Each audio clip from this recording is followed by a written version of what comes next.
Como vai, pessoal? Estamos aqui para mais uma aulinha e hoje nós vamos falar de averbação premonitória.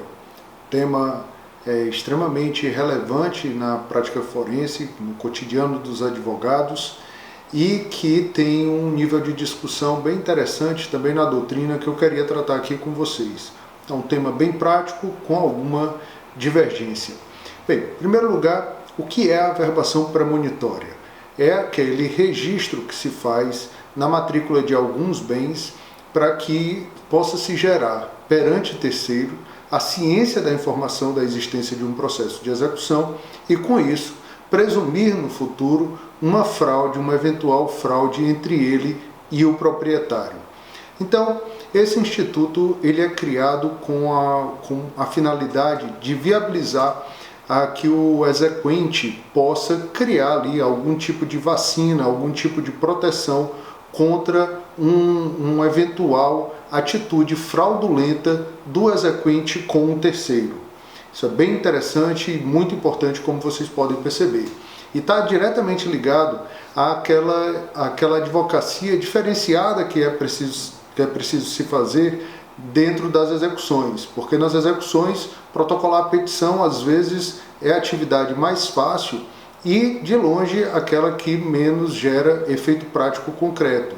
Existe uma atividade ali por trás às vezes preliminar, de busca de patrimônio e tentativa de se chegar o mais rápido possível nesse patrimônio ou de evitar que o executado se desfaça daquele bem para garantir a efetividade da execução. Então essa é uma importante ferramenta que você tem à mão para evitar esse desfazimento.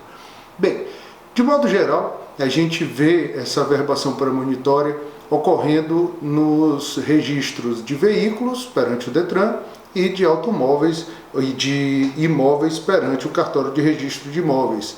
Mas você também pode ter registros de aeronaves, né, do Departamento de Aviação Civil, de embarcações na Capitania dos Portos, na Junta Comercial para cotas sociais. Então existe aí um bom leque de situações em que essa averbação é cabível e você fazendo uma busca completa sobre o patrimônio desse executado, você vai conseguir ali atingir os bens no futuro, no momento da penhora. E esse é um ponto importante. A averbação premonitória, ela garante um argumento, uma presunção de fraude, de conluio fraudulento para uma eventual futura alegação de fraude à execução. Mas ela não antecipa os efeitos da penhora. Então, se eventualmente um exequente inicia uma ação, averba na matrícula daquele bem, e um outro exequente, mesmo sem averbar, penhora aquele bem em primeiro lugar, numa eventual disputa por preferência, o segundo exequente do nosso exemplo vai ter preferência porque ele penhorou em primeiro lugar, a despeito de alguém ter averbado antes. Então, a averbação, esse é um efeito da penhora e a averbação não antecipa esse efeito da penhora. Tá bom?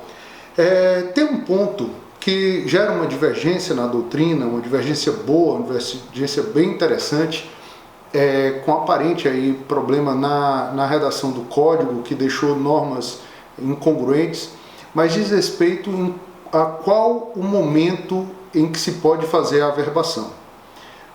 O artigo 828, que é o principal artigo relacionado a essa matéria, onde se disciplina, não só se prevê a possibilidade de averbação, mas onde está disciplinado o seu modo de fazer, ele estabelece, lendo aqui para vocês, o seguinte, que o exequente poderá obter certidão de que a execução foi admitida pelo juiz, com a identificação das partes, do valor da causa, para fins de averbação no registro de imóveis, de veículos e de outros bens sujeitos a penhora, arresto ou indisponibilidade.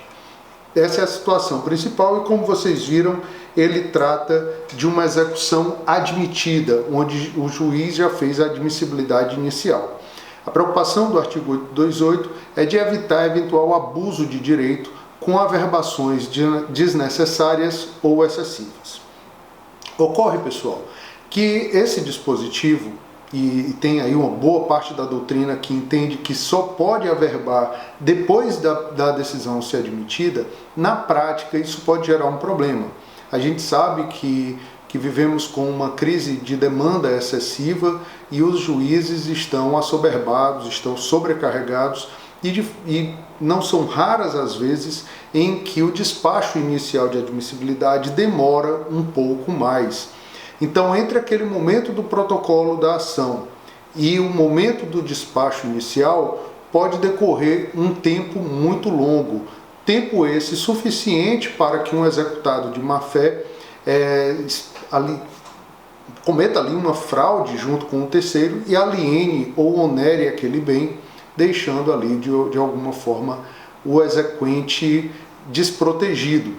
Então, vem uma segunda corrente que defende que poderia ser feita a averbação desde o momento do protocolo da petição inicial. E essa possibilidade também possui amparo normativo, dessa vez no artigo 799, inciso 9 do CPC, onde diz que incumbe ainda ao exequente proceder à averbação em registro público do ato de propositura da execução e dos atos de constrição realizados para conhecimento de terceiros. Então ele fala aqui, não mais em execução admitida pelo juiz, mas em propositura da execução. Quando a gente tenta interpretar esses dois artigos, com base no artigo 792, salvo engano, inciso 2, inciso 2, que é o que disciplina a fraude à execução, nós encontramos nesse dispositivo na referência à pendência de processo. Então resta saber se para fins da lei, pendência do processo é desde o momento do protocolo ou somente depois de uma decisão judicial admitindo. Pelo próprio artigo 792, inciso 2, você tem uma referência ao artigo 828. Essa é uma briga boa, é uma discussão muito interessante.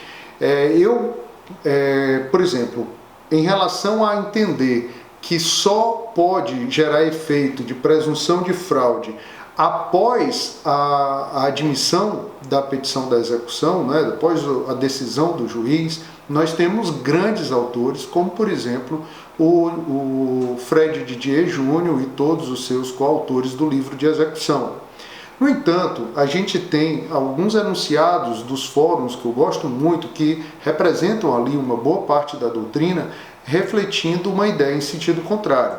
Por exemplo, o enunciado 130 do FPPC diz que a obtenção para a certidão prevista no 828 independe de decisão judicial e o enunciado 104 das Jornadas de Direito Processual Civil do CJF diz que o fornecimento de certidão para fins de averbação premonitória, fazendo referência expressa ao 799, inciso 9, independe de prévio despacho ou autorização judicial, que mostra aí que há pelo menos duas correntes, há pelo menos uma divergência doutrinária a esse respeito.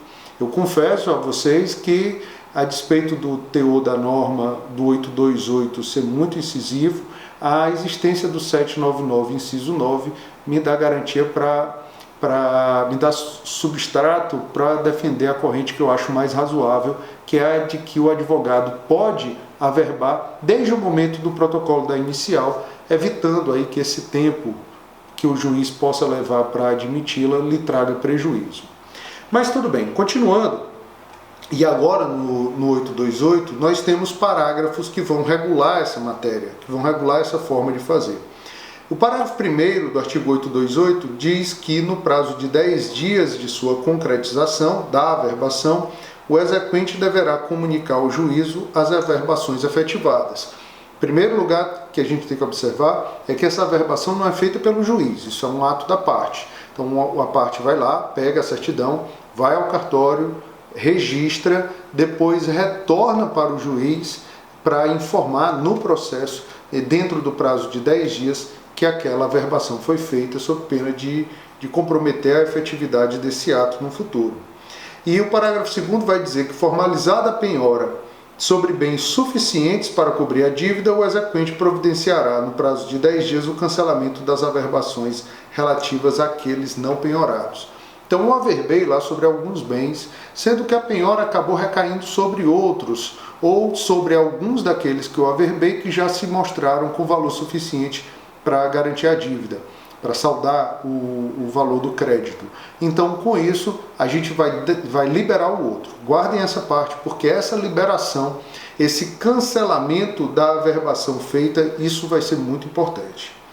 O parágrafo 3º traz uma determinação para que o juiz determine o cancelamento das averbações, é por isso que eu tenho que informar, para permitir um juízo de validade, de razoabilidade daquela averbação, e o juiz então vai determinar a liberação. Parágrafo 4º traz o efeito principal, que é, logicamente, presumir de má fé aquele terceiro, presumir fraudulenta aquela alienação ou oneração do bem, e por fim, o exequente, uma proteção ao executado. Essa é uma ferramenta muito boa, mas é um bom direito, mas que o exequente não pode atuar de forma excessiva, senão você tem não o exercício de um direito, mas o abuso desse direito. Então, tendo em vista casos concretos com averbações excessivas, ou se era, com base lá no parágrafo 2º, para ter liberado uma averbação depois de uma penhora feita, e isso não foi realizado, nós teremos aí para o executado um direito à indenização. Parágrafo 5º vai dizer: o exequente que promover a averbação manifestamente indevida ou não cancelar as averbações nos termos do parágrafo 2º, indenizará a parte contrária, processando-se o incidente em autos apartados, mas sem necessidade de um novo processo de conhecimento.